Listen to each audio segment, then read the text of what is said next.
Hey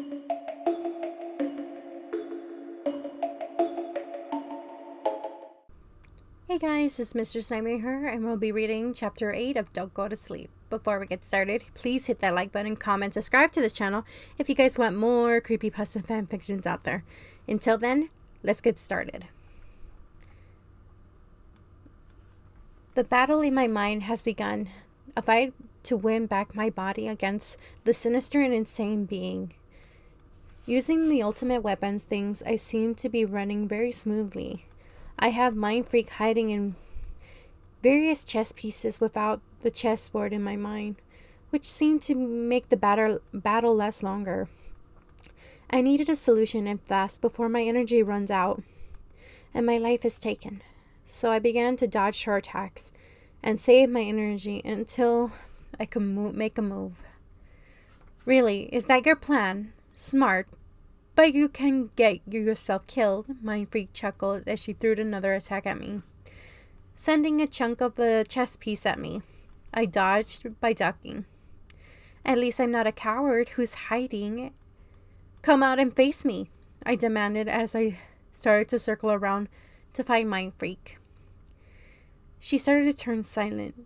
I had a confused look on my face and began to wonder, why was it so quiet? I began to move around the chessboard, hoping to find her. That's when I started to hear footsteps echo on the board, and then from behind me, one of the pieces, Jeff stepped out. Jeff? I was more confused, but also surprised to see him as I started to walk towards him. Alex. Hey, Jeff said. Meanwhile, back in the waking world, Jeff and Ben had been sitting in the same spot for nearly 6 hours. Ben passed out a while Jeff stayed awake staring at the reflection of his knife and began thinking to himself, if you were to lose, he would have to kill you. That was something that he never thought it would have to come to. But what if it did?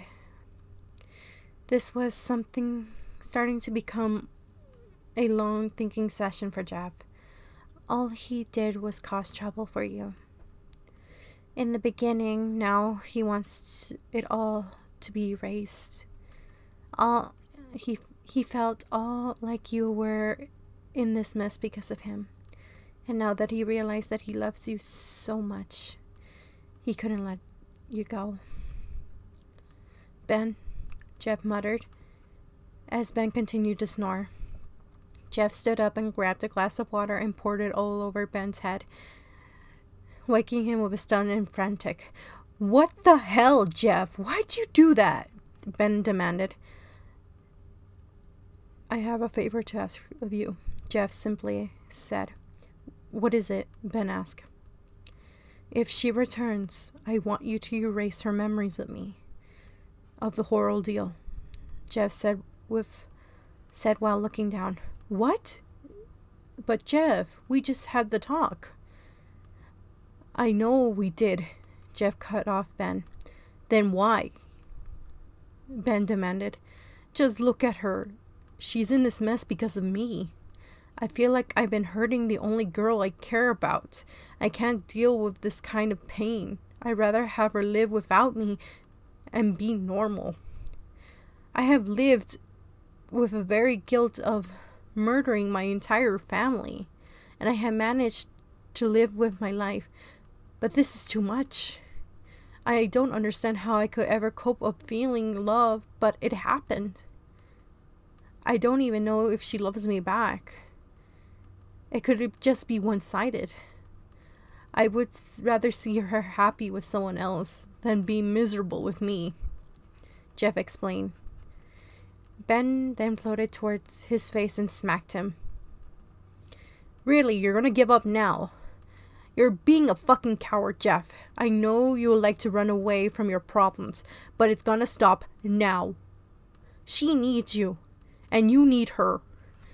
Now, stop this fucking pity party and get your ass over there and be there for her, Ben yelled at Jeff's face and seemed to shove Jeff back. I'm not letting my best friend lose his only chance of happiness, Ben muttered. She needs me, Jeff muttered back.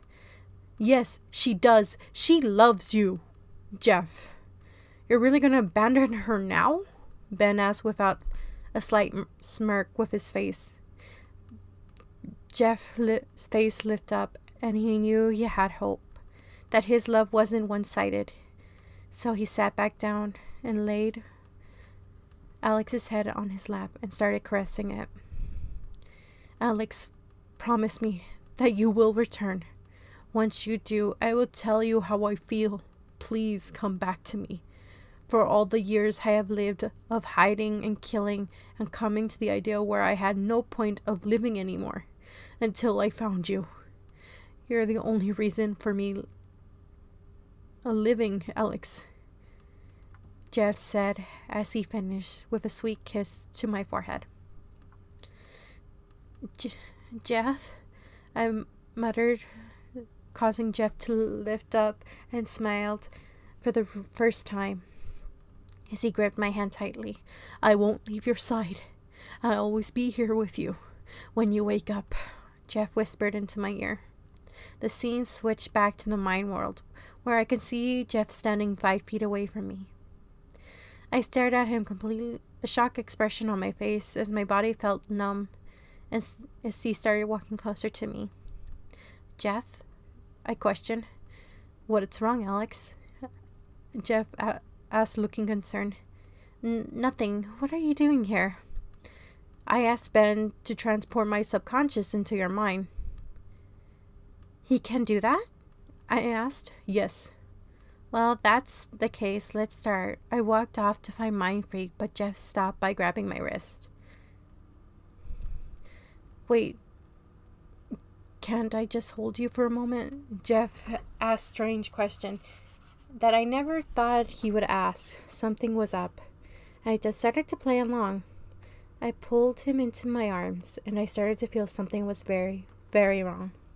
Jeff, just don't speak. I just want to. Then I started to feel the uneasy sensation, like the reflection of the chessboard below me, and I noticed something shining.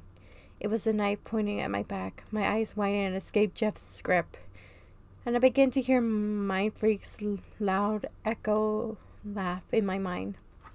I knew it. You're not Jeff, I yelled, as Jeff's appearance switched to Mind Freak's. Damn, and I was so close. It seemed you really have a soft spot for a certain insane killer. Mind Freak chuckled. Smart move, but you made a mistake. Oh, and what's that? Jeff doesn't like to ask questions, and he just does it, I said as I began to attack Mind Freak.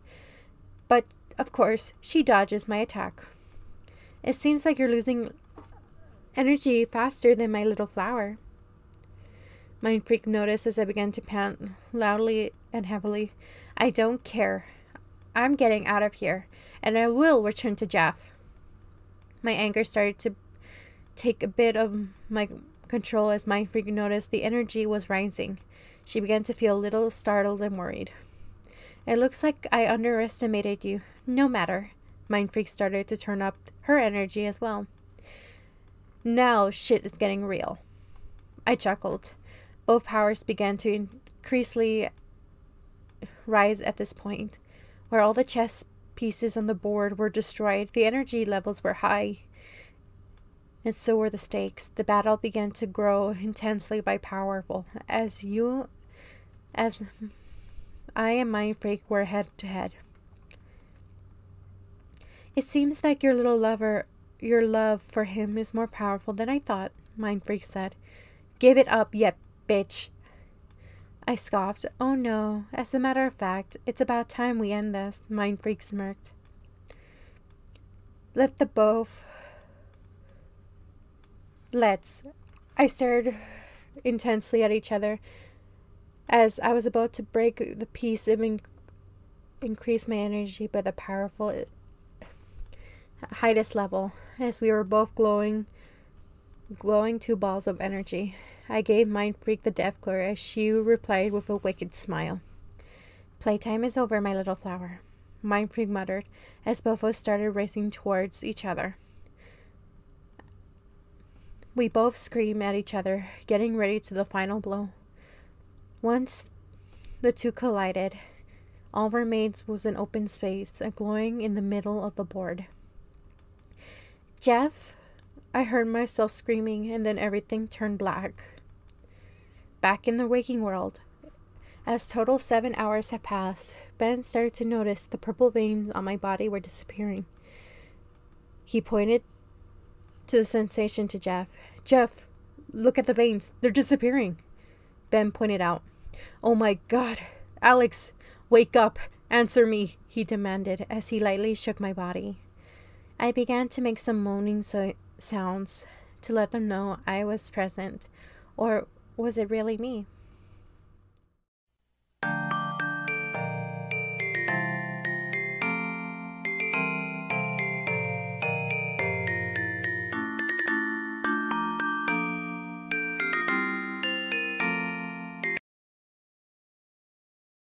You guys made it to the end of the video. I'm glad for that. Anyway, I'm making this quick announcement to let you guys know that I have been receiving a certain comment by an anonymous source, which leaves me a link to a certain site. At first, I was confused. Why would someone send me a link to a site in particular, thinking it was just someone who wants me to read their fan fictions, but instead it happened to be a site for erotic fan fictions or something else entirely. I don't know why this individual thought it would be funny to send me a link to that stuff, since I dedicate my YouTube channel in reading creepypasta and fanfictions. So guys, please understand that I'm getting quite tired of this person constantly leaving this anonymous link or comment on my channel. And it hasn't just happened to me, it happened to my sister on her own channel as well. I don't know why he is attacking narrators in going or making them go into this link. I don't really understand, since I tried multiple times on banning him from my channel. But in future reference, guys, please don't leave a link to that site or any site in particular that doesn't involve the creepypasta, since I refuse to read any, and I mean any, erotic fanfictions on my channel. And that's all I have to say, and I am sorry for wasting your time. Until next time, later.